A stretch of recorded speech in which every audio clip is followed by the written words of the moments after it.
तो आज की वीडियो बहुत ही ज़्यादा इंटरेस्टिंग रहने वाली है। ये फ्रिज को आज हम लोग एक कस्टमर से लिए हैं अभी अभी। इस फ्रिज में हम लोग देखेंगे कि फ्रिज को तोड़ने पर कितना रुपया बनेगा भंगाड़ में। ये फ्रिज वर्लपूल का ओल्ड मॉडल का फ्रिज है। तो सबसे पहले हम लोग फ्रिज को कस्टमर के घर से अभी ले चुके हैं और अब इसको लेके जाएंगे दुकान पे, और दुकान पे ले जाने के बाद इसको तोड़ेंगे और तोड़ के इसको एक एक चीज इसका बेचेंगे। अभी फ्रिज को हम लोग दुकान पे लेके आ चुके हैं और इसको तोड़ने का काम चालू हो चुका है।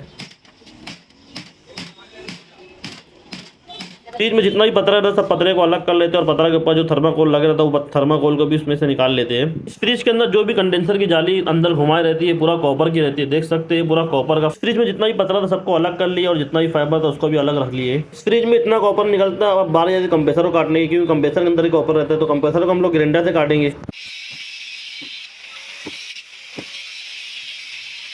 कंप्रेसर भी हमारा अभी कट चुका है, तो देख सकते हैं कंप्रेसर के अंदर कितना सारा कॉपर है। तो ये कॉपर को भी हम लोग अभी निकालेंगे। बारी आए सबको वजन करने की, तो एक एक चीज को वजन करेंगे। सबसे पहले हम लोग कॉपर को वजन करेंगे, इसमें कितना कॉपर निकले। और वजन भी हम लोग करेंगे इलेक्ट्रिक मीटर से, जो कि मार्केट में 150 रुपया मिलता है और वजन भी एकदम परफेक्ट बताता है। इसमें फ्रिज में जो भी मटेरियल निकलता है उसका सबकी लिस्ट बना लिया। अब मैं इसमें लिखने वाला कौन सा मटेरियल कितना निकला और क्या रेट में मार्केट में बिकता है। सबसे पहले मैं कॉपर वायर का वजन कर लेता हूँ। तो ये रहता है 890 ग्राम। फिर कॉपर के पाइप को एक प्लास्टिक में भर के उसका भी वजन कर लेता हूँ। तो वजन करने पर इसका जो वजन रहता है 600 ग्राम का रहता है। इसी तरह मैं इसके कूलिंग कॉइल का भी वजन कर लेता हूँ, जो कि एल्युमिनियम का रहता है। तो वजन करने पर इसका कूलिंग कॉइल 1 किलो 300 ग्राम का रहता है। अब बारी आ जाती है फ्रिज के अंदर निकले हुए पतरे को वजन करने के लिए। तो फ्रिज के पतरे को वजन कर लेता हूँ। पतरे का जो वजन रहता है कुछ 16 किलो के करीब में रहता है इसका। साथ ही साथ इसमें जो निकला था कंप्रेसर का लोखंड, उसका भी वजन करना रहता है। उसको पूरे एक झोले में भर लेते हैं और झोले में भरने के बाद इसको वजन करते हैं। कंप्रेसर का जो वजन रहता है पूरा 9 किलो का रहता है। इसमें जितना ही मटेरियल निकलता है सबको उस मटेरियल के सामने लिख देता हूँ। तो इसमें जो कॉपर पाइप रहता है 600 ग्राम निकलता है, कॉपर वायर रहता है 880 ग्राम निकलता है, और जो लोखंड रहता है टोटल 25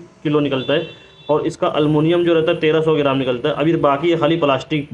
तो प्लास्टिक भी इसमें दो तरह की रहती है, एक ये वाली जो कि 50 रुपये किलो बिकती है, और एक जो अंदर की रहती है वो 25 रुपये किलो बिकती है। इसमें प्लास्टिक दो तरीका की रहती है, तो दोनों को अलग अलग लिखना पड़ेगा। तो एक साथ में मैं दोनों को करके लिख लेता हूँ, एक 25 वाली एक 50 वाली, और नाप भी दोनों का ले लो कितना कितना किलो दोनों निकले। सबसे पहले मैं 50 वाली प्लास्टिक को नापता हूँ, जो कि 50 रुपये किलो मार्केट में बिकती है। तो उसको नापने पर इसका जो वजन रहता है 1300 ग्राम रहता है, तो उसको भी लिख लेता हूँ मैं। अब बात यदि 25 रुपये किलो वाली प्लास्टिक को नापने की, तो इसको भी हम लोग वजन कर लेते हैं। तो इसका वजन करने पर ये जो रहती है 8 किलो की रहती है। फिर लिस्ट में हम प्लास्टिक का भी रेट ऐड कर लेता हूँ, 1300 ग्राम और 8 केजी का। अब बारी आती है इसके रेट को जानने की। तो हमारा जो बंगाल वाला है जिसको हम लोग बेचते हैं हमारे बाजू में रहता है, तो वो जो रेट से लेता है मैं वो रेट इसमें लिखने वाला हूँ। कॉपर पाइप का जो रेट है 780 है, कॉपर वायर का 890 है, और लोखंड का 28 है, प्लास्टिक का एक 50 है, एक 25 है, और अल्मोनियम 150। जितना भी मटेरियल है सबको मैं उसके रेट के हिसाब से जोड़ देता हूँ। तो जोड़ने के बाद जितना भी अमाउंट बनता है आप लोग देख सकते हैं कितना अमाउंट बन रहा है पूरा फ्रिज का, एक फ्रिज का खाली रेट के हिसाब से जोड़ने पर हमारा जो टोटल अमाउंट बनता है एक फ्रिज में पूरा 2411 रुपया बनता है।